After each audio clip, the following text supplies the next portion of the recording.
Ես շոկում եմ ժողովուրդ ջան, բարև ձեզ, ուրեմն ես որոշել էի, որ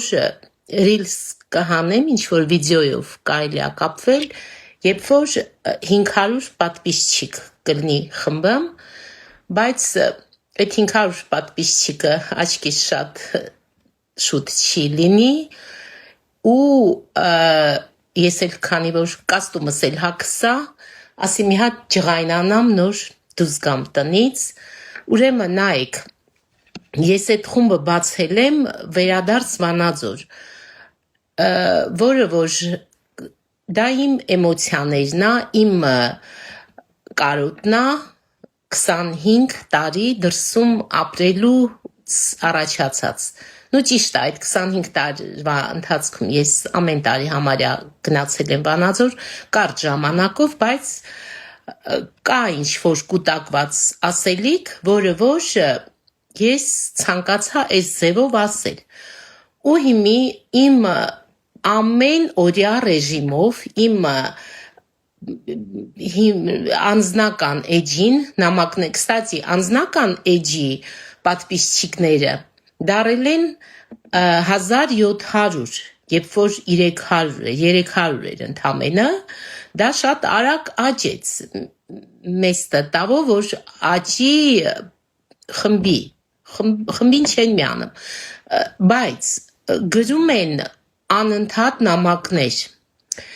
դու երևի այդ պիցա ուտողներին ես հավաքում բերում Վանաձոր առաջիկա ընտրությունների թեմայով, այն մյուս խմբից գրում են, դու ինչ իրավունք ունես մարդիկ կայացած արդեն տարիներով իրանց կենցաղը ստեղծած, քարոզ ես անում, որ գնան Հայաստան, այս ժողովուրդ, այս ինչքան է իմ ազգը պոլիտիզացված, թե պոլիտիկանազացված, չգիտեմ այդ խոսքը ոնց է, ես ընդամենը իմ խումբը կարոտի մասին է, կարոտած հայերի, կարոտը, էմոցիաները մի խառնեք, հեչ կապ չունեն ախր այդ պիցայի հետ, այդ քաղաքականության հետ, ճիշտ եմ ասում ժողովուրդ ջան, ով էլ որ չի միացել իմ խմբին, դաժե ես Վանաձորից չեք, խնդրեմ, միացեք, այնքան լավն է, այնքան սիրուն է, այնքան ջերմ ու տաք է Վանաձորը, որ հաստատ գոնե հյուր, տուրիստ, ինչ-որ հանգստանալու կուզենաք գաք, ու խնդրում եմ, ես չնայած ես այդքան շատ հեռու մարդ չեմ պոլիտիկայից, նու ինչ-որտեղ